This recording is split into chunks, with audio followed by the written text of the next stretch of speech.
The word Egypt is Greek.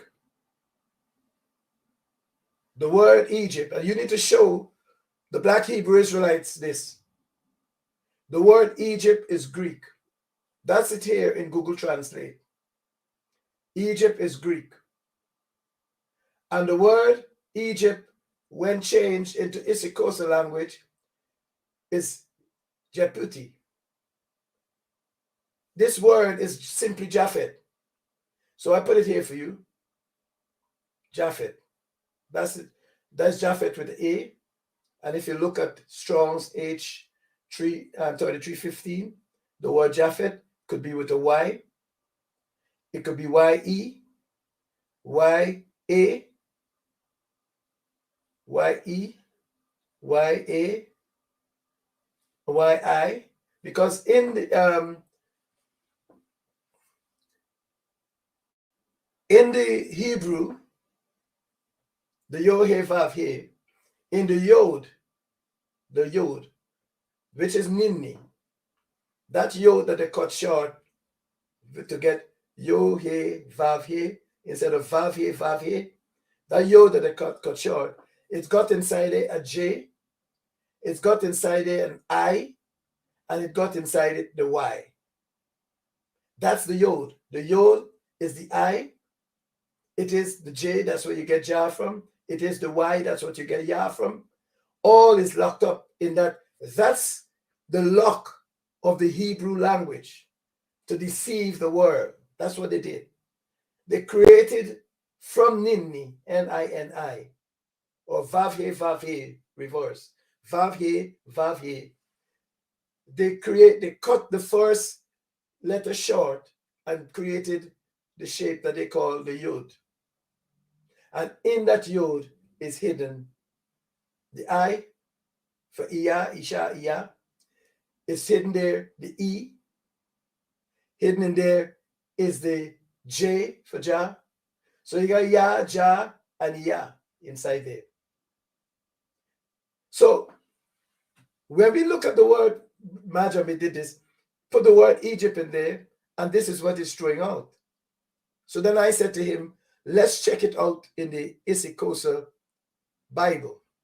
So this is to the verse Genesis 13:1. Everybody knows it. When we said Abraham, you can see the name Abraham here.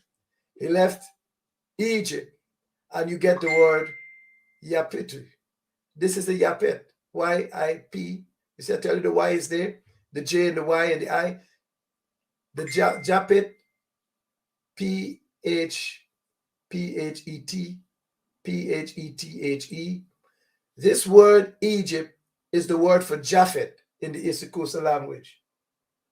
So that's when we were teaching that Japheth is the father, got to be the father of the other black and brown people.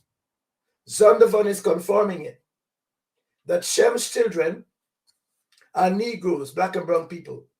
And the next set of children on the continent, which is the Egyptians, the Ethiopians, the Libyans, and the Canaanites, got to be black and brown people. So the continent only got black and brown people. Why? Because Noah is black and brown. Noah is not from Turkey, from Mount Ararat in Turkey, no. Noah is on the continent in Africa.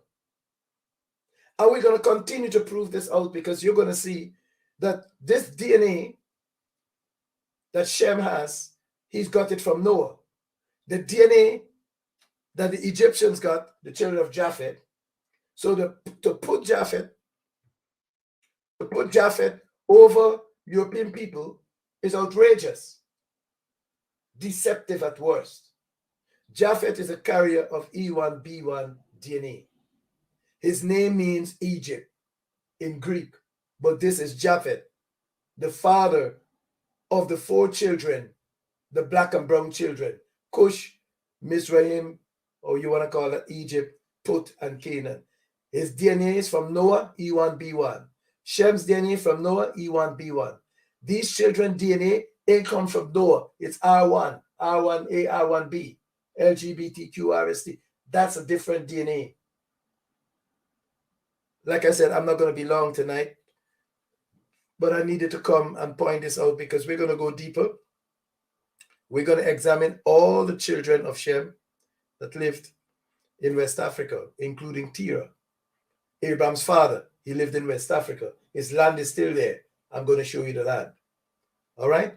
Nahor, he is still there. Shurag, he lived in the Sudan. Reu, he lived in Nigeria. Peleg and Eber, they also lived in the area of Niger. Silla, which is the first son of Arphaxad, he lived in Algeria. Arphaxad lived in Algeria, closer to the Mediterranean Sea. And his son, when he get his first son, he put him inside. Elam, his land is Tunisia.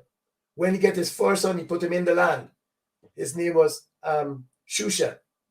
That's Elam's first son. Now, that being said, I want to take us short for a brief moment to the scriptures in Genesis chapter 10, because I don't want you to think that we need to throw away. We don't need to throw away the Bible. That's Yaputa. This is the same word, Japheth. In the Greek, this is the word that translates Egypt. Yeah.